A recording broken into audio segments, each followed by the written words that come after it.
Hello and welcome to this presentation related to Newton's second law as applied to angular motion. In this presentation we will very briefly outline the derivation for t is equal to I alpha, that's Newton's second law applied to angular motion, where t is torque, I is moment of inertia and alpha is angular acceleration. We will also outline the definitions of moment of inertia and radius of gyration. An array of exercises will also be undertaken to illustrate the use of the various equations. This presentation does assume you've seen a previous presentation related to angular motion and the equations of motions generated therein and various conversion factors used, the knowledge of which will underpin this presentation. Firstly, here's some reference information to be aware of that underpins the derivation we're going to review in this presentation. The first is awareness of Newton's second law applied to linear motion. That's force is equal to mass times acceleration. The F is equal to ma formula. Remember, forces are in newtons, of course. Secondly, that torque or turning moment is equal to a force multiplied by the radius. Symbol T is equal to F multiplied by R, and torques are in Newton meters in this work. And also be aware of the relationship between linear and angular acceleration. We proved this relationship in a previous presentation, that linear acceleration A is equal to the angular acceleration alpha multiplied by the radius. Linear acceleration A has the unit of meter per second squared, and angular acceleration alpha has the unit of radians per second squared. This is essential information to understand the following proof. So here's a proof I'm going to review to show how we derive Newton's second law applied to angular motion. There's nothing original here from my perspective. I'm just using a typical illustration from a textbook, but I want to review it in reasonable detail to give you some kind of understanding as to how the equation T is equal to I alpha is derived. So let's consider torque, symbol capital T, and angular acceleration, Greek symbol lowercase alpha. So let's now consider what's called an elemental mass, symbol delta M, at a radius of r for the disk shown in figure 1. So here's figure 1, our rotating disk. Here's our elemental mass, delta M. And here's the radius of the mass from the center of rotation here. For figure 1, imagine we've taken a photograph of the rotating disk at this particular position. So at the instant shown, the disk has a tangential or linear acceleration labelled A, shown here. So this is the tangential acceleration, and it's at right angles to the radius. Now from Newton's second law of motion, the summation of all the forces equal to ma, we reviewed in a previous presentation. The force acting on this elemental mass, delta M, will produce a linear acceleration A. So I've denoted the elemental force as delta F, and that's equal to delta M multiplied by the acceleration A. So that's the elemental force generated by the rotation of the elemental mass in the direction of the acceleration. If we now consider the elemental torque generated by the mass delta M about the center of rotation O, shown in figure 1 here. So the elemental torque delta T is equal to the elemental force delta F multiplied by the radius at which delta M resides. Now we know that the elemental force delta F is equal to delta M multiplied by A. So if we insert that into this equation for delta F, we derive this equation for delta T. It's delta M multiplied by A multiplied by radius R. And I've called that equation 1 here for reference. Here's our proof continued. Just repeated equation 1 from the previous slide for reference. And from the relationship between linear and angular acceleration we reviewed in a previous presentation, we know that A is equal to alpha r. Call that equation 2 here for reference, where lowercase a is the linear acceleration, and that's in meters per second squared. Lowercase r is the radius, which the mass is located in this case, and that's in meters. And alpha is the angular acceleration, and that's in radians per second squared. Now from above, if we substitute equation 2 into equation 1, so the equation for delta t now becomes delta m, and replacing the a in this equation with the alpha r from equation 2 and multiplying by r. Simplifying, delta t becomes delta m multiplied by r squared multiplied by alpha. Now the total torque to accelerate the complete disk can be given by t is equal to the summation of all the incremental torques delta t. So from above, t is equal to the summation of all the delta m r squared alpha terms.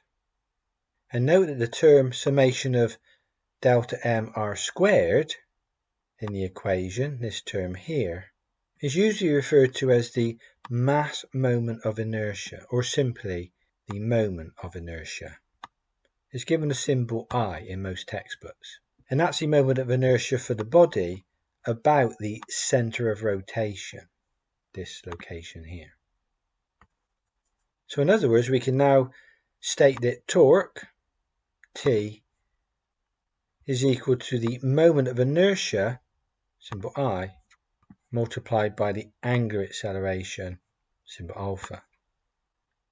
And T is equal to I alpha is now Newton's second law applied to angular motion. You can see the analogy between linear motion and angular motion. For linear motion, Newton's second law is stated as force is equal to mass times acceleration. And in terms of angular motion, Newton's second law is stated as torque is equal to I alpha. Let's consider further this characteristic of moment of inertia.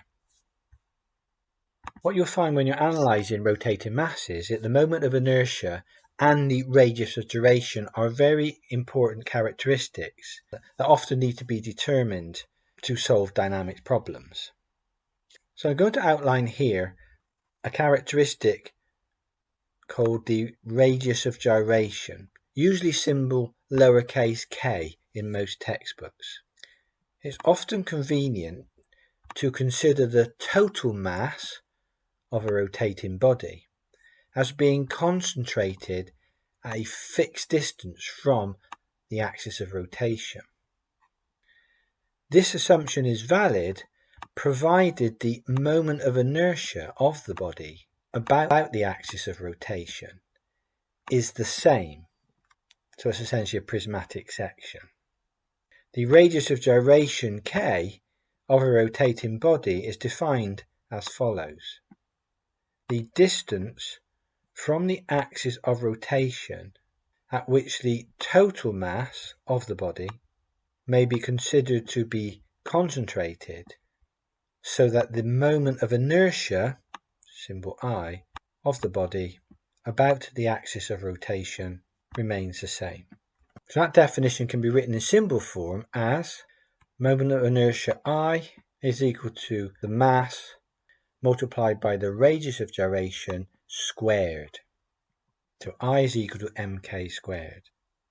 And that's a very standard formula you'll see in most textbooks when considering the analysis of rotating masses. Note that the SI unit for mass moment of inertia, I, is kilogram meters squared. As always within the SI system, we find the unit of a quantity from our equation. So in this case, the mass would be in kilograms and the radius gyration would be in meters squared. So the SI unit for mass moment of inertia is the kilogram meter squared. For reference, here's the radius of gyration formula given for a solid circular disc. The formula here is shown without proof. Here's our disc of radius r, rotating about the central axis, shown here.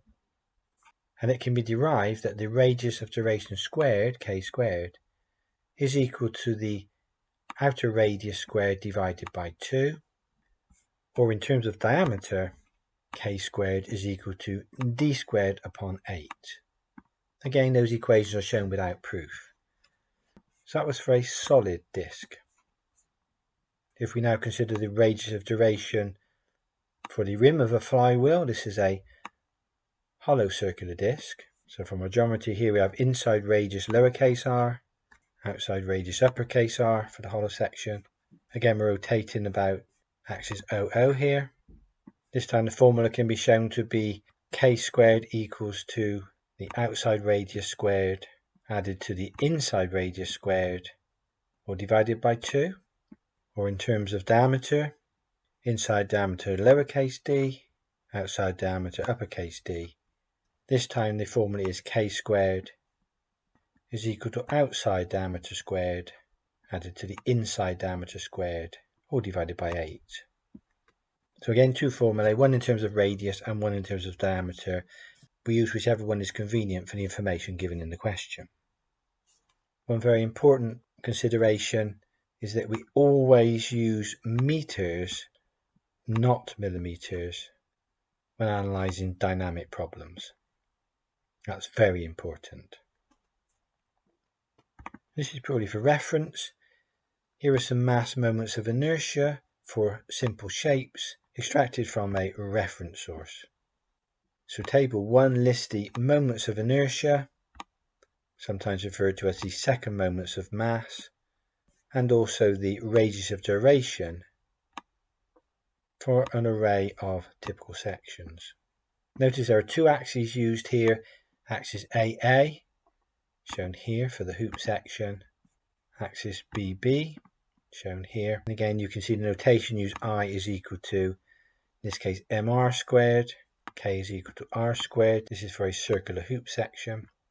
For the cylinder section shown here, I is equal to a half m multiplied by r squared, r being the outside radius, and the k squared is a half multiplied by r squared.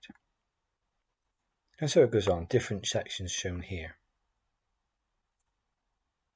And again, more body shapes shown here. That's probably for interest to show you that these are very standard properties that engineers tendency to look up in text and reference books as required. Just repeating this table from our previous presentation on angular motion, this compares linear motion equations with angular motion equations. So these are Newton's equations of motion, but on the left hand side in terms of linear motion, on the right hand side in terms of angular motion. Again, that's just for recap. And here's an important point to remember. We must always use meters for specifying dimensions when analysing dynamic problems. To illustrate this, on the left hand side we have Newton's second law applied to angular motion. Torque T is equal to the moment of inertia I multiplied by the angular acceleration alpha. Inserting the units, we know the unit of torque is the Newton meter, the unit of moment of inertia is the kilogram meter squared, and angular acceleration is the radian per second squared, or radian second to the negative 2. We also note that the Newton is a derived unit that has a special name. In terms of base units, the Newton is a kilogram meter per second squared, or kilogram meter second to the negative 2. That's still multiplied by the meter. So on the left hand side that simplifies to the kilogram meter squared second to the negative 2. That's the unit of torque in base units. And if we note the fact that radian is dimensionless, then on the right hand side we also have the kilogram meter squared second to negative 2. So we have dimensional homogeneity in this equation. The left hand side unit equals to the right hand side unit. Just note for reference, on the right hand side here I've stated my moment of inertia I in terms of kilogram millimeters squared. And clearly following through the same process, we find that now we do not have dimensional homogeneity. We have the kilogram meter squared second to negative 2 on the left hand side as before, but now on the right hand side we have the kilogram millimeter squared second to the negative 2. So now we do not have dimensional homogeneity, as the left hand side unit does not equal to the right hand side unit, and that's because we've used a dimension in millimeters. So please be aware of that all dimensions, so diameters, lengths, etc., have to be stated in meters when we're solving dynamics problems. Here's a very brief illustration, example 1. The rotating parts of an engine have a mass of 24 kilograms, and my M is 24 kilograms, have a radius of gyration of 100 millimeters, so my K value I've converted the 100 millimeters immediately into meters, 0.1 meters. We've got to determine the inertia of the rotating parts when an angular acceleration of 15 radians per second squared is applied. So in this case my alpha is 15 radians per second squared. Firstly, I need to calculate my moment of inertia.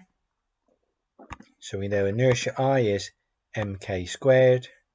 So we know that the moment of inertia I is equal to m multiplied by k squared. So in this case that's 24 multiplied by 0.1 squared. So the moment of inertia is 0.24 kilogram meters squared. The second part of the question wants us to find the torque produced. So from Newton's second law applied to angular motion, T is equal to I alpha, inserting the values for I and alpha.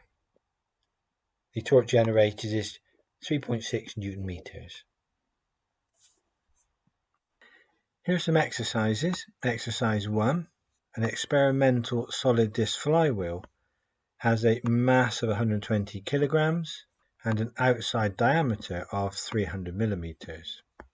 With the flywheel at rest, a constant torque of 10 Newton meters is applied for a period of 2 seconds. Ignoring the effects of friction, we've got to determine for the flywheel A, the moment of inertia, B, the angular acceleration, and part C, the angular velocity in revs per minute after 2 seconds. Notice on the right hand side we have a angular velocity time diagram drawn. Notice on the vertical axis here the angular velocity omega is in radians per second. The velocity time diagram here shows the flywheel commencing from rest, so from 0 up to the maximum angular velocity omega f here. Remember, the slope of a velocity time diagram is acceleration, and it's a linear line because it's a constant torque applied. So the angular acceleration alpha is linear. The answer to exercise 1 is shown in the bracket. Exercise 2. In an experiment to determine the radius of gyration of an annulus. Now, an annulus is a disc with a hole in the center. The following observations were made.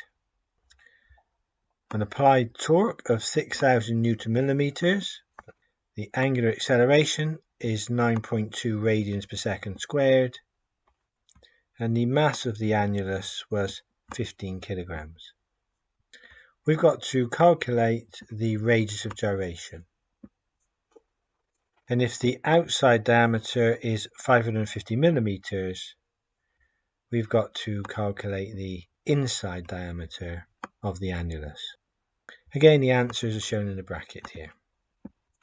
I'd encourage you to stop the presentation and attempt exercise 1 and exercise 2 shown here, but I'll show you the full work solutions on the following slides.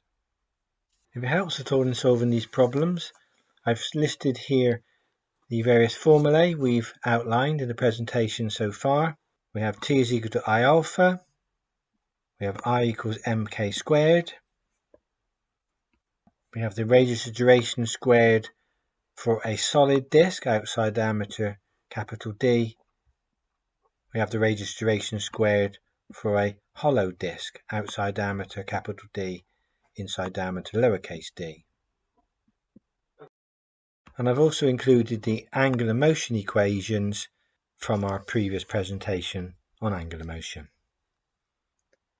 So let's now consider exercise 1 and the information given. So if we tick off information we know in this particular case, we know the mass, we know the outside diameter of the solid flywheel. So immediately I can find the radius of gyration squared for the disk. I can place that into this equation here. I is equal to mk squared, and I can find the moment of inertia. I'm also given in the question the applied torque. So now I can put the moment of inertia into the t is equal to I alpha equation here, and I'll be able to rearrange to find the angular acceleration. And the third part of the question wants us to find the final angular velocity. Well, in the question I'm given the initial angular velocity. I'm also given the time taken for the acceleration t. I've just determined alpha from this equation, so I can put the value of alpha into here, and then I can find the final angular velocity. So I don't know if that helps you breaking the problem down, but that's my thinking process through exercise 1. And of course, always remember we must use meters, not millimeters, in dynamic calculations. I'd encourage you to attempt exercise 1. So exercise 1, here's the solution. Extracting information from the question, we know that the mass was 120 kilograms, so m 120 kilograms here. The outside diameter is 300 millimeters, so I've used a symbol capital D for outside diameter, and notice I've converted the 300 millimeters immediately into meters. We always use meters in dynamics, so 0.3 meters. And the applied constant torque of 10 Newton meters, so capital T here is 10 Newton meters. This was applied for a period of 2 seconds, so the duration of the acceleration T is 2 seconds. We were informed to ignore frictional effects from the problem. So part A, calculate the moment of inertia of the disk here. Firstly, we need to calculate the radius of duration. So I have a formula for radius of duration shown previously. It's actually radius of duration squared. K squared is d squared divided by 8. Certain the value for d, it's 0.3 from above. So evaluating our radius of duration squared is 0.01125 meters squared. Calculate the moment of inertia, simple I. That's m k squared, and asserting the values from above, the moment of inertia is 1.35 kilogram meter squared. Exercise 1, solution continued. This is part B now. We're calculating the angular acceleration. We can calculate the angular acceleration from Newton's second law. T is equal to I alpha. So rearranging for alpha, that's simply the applied torque divided by the moment of inertia. Moment of inertia repeated here for our reference. So the applied torque is 10 Newton meters. That's my T. And I from above. So evaluating the angular acceleration is 7.41 radians per second squared.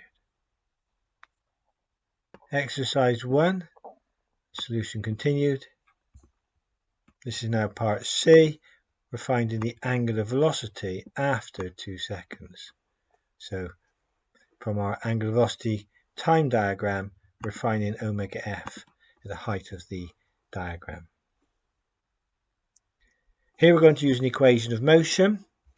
For the information given, we know the initial angular velocity of the flywheel starts from rest, that's 0. We're trying to find the final angular velocity. But we do now know from the previous slide what the slope of the line is of this diagram. Alpha is the angular acceleration, slope of the line. And of course we know the time taken, that's stated in the question. So from the angular acceleration equation, alpha is equal to omega f minus omega I divided by t. We know in this case the omega I is 0 because we're starting from rest. So it makes the transposition very easy. Rearranging the equation, the final angular velocity omega f is equal to the angular acceleration multiplied by the time taken. Inserting the value for alpha and for time. We can evaluate the omega, it's 14.82 radians per second, and converting that into RPM, we simply multiply by 60 divided by 2 pi. So that evaluates to 141.5 res per minute.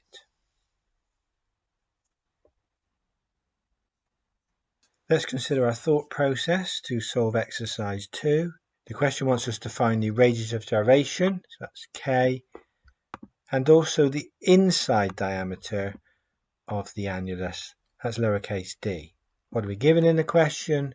We're given the torque applied, we're given the angular acceleration, we're given the mass, and we're given the outside diameter, capital D. So straight away I can find the moment of inertia I from the top equation. I can put it into this equation here, from which I can find k squared, or the radius of gyration k. But I could put the k squared value to this equation and then rearrange the equation to find inside diameter lowercase d. So that's my plan of attack through exercise 2. I'd encourage you to now attempt exercise 2. Here's exercise 2, the solution. So extracting information from the question. Notice the applied torque is given as 6,000 Newton millimeters. I'm going to convert that straight away into Newton meters, so that's 6 Newton meters.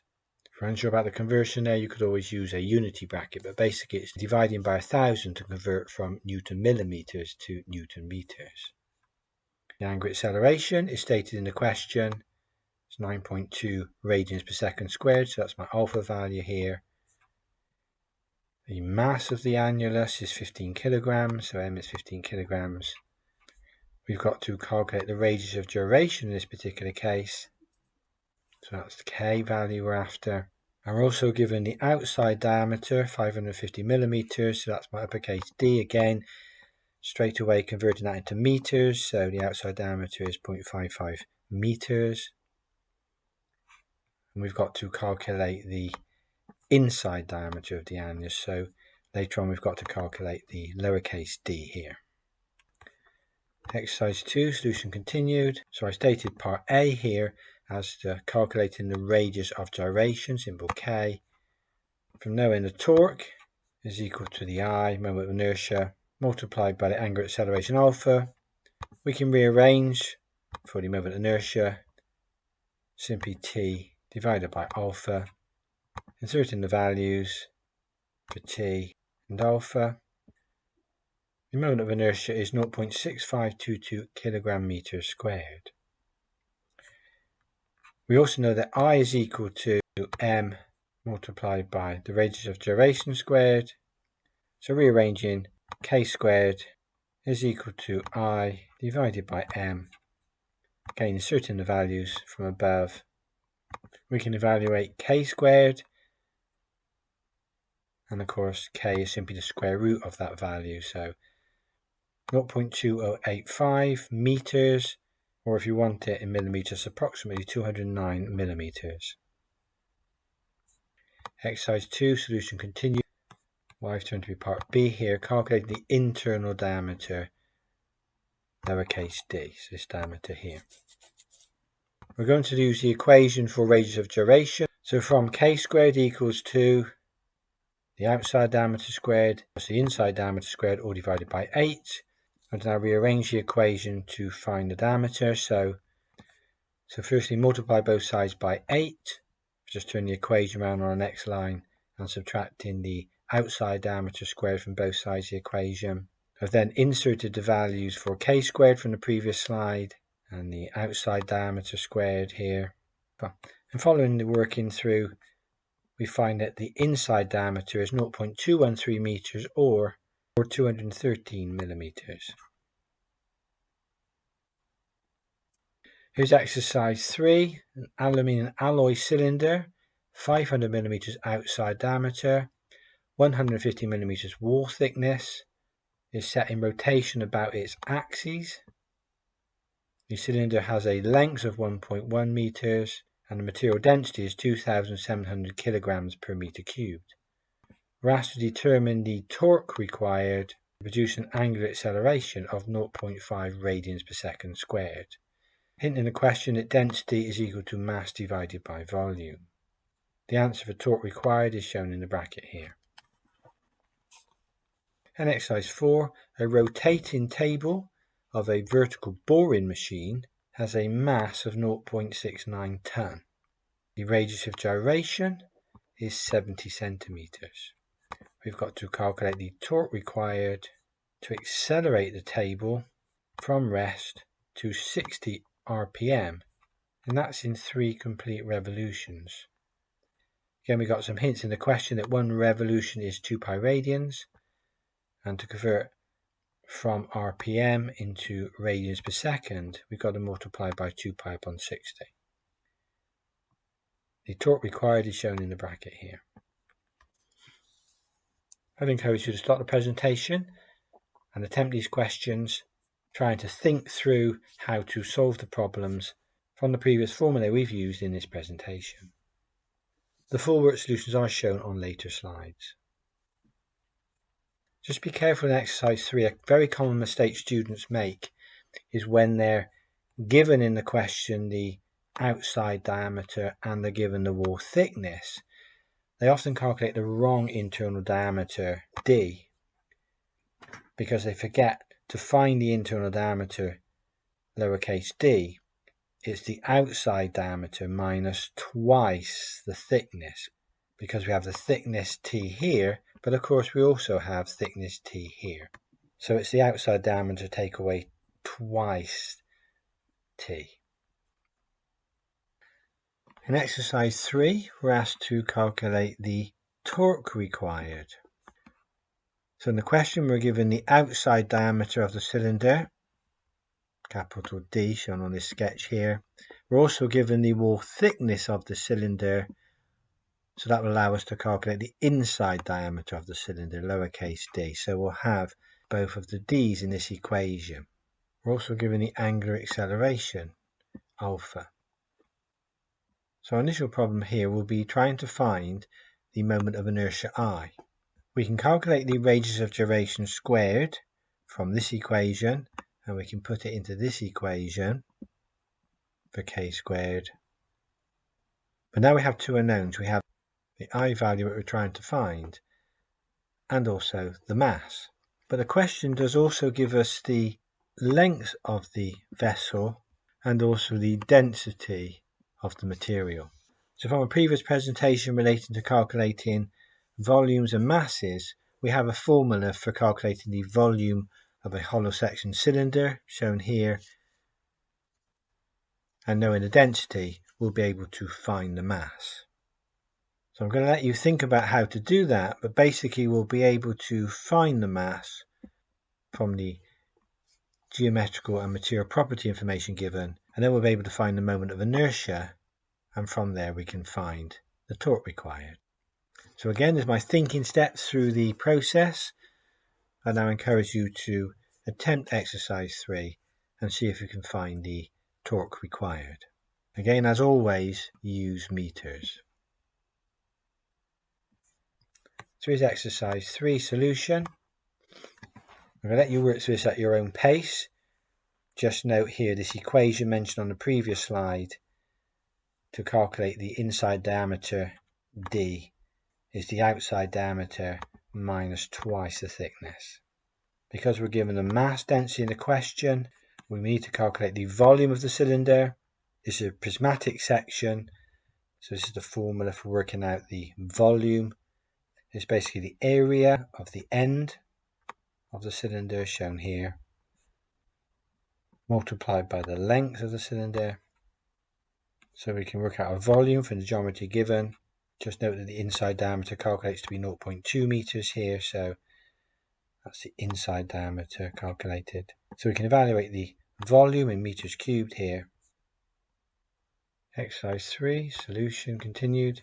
So knowing that density is the mass divided by the volume, we can rearrange to find the mass. It's the density multiplied by the volume. Density given in the question, volume we calculated on the previous slide. So we can determine the mass. We can find the radius of gyration squared, k squared, from our standard formula. Outside diameter squared plus the inside diameter squared, all divided by 8. So we can evaluate k squared, knowing the outside and inside diameters now. From this we can work out the moment of inertia I. It's the mass multiplied by k squared.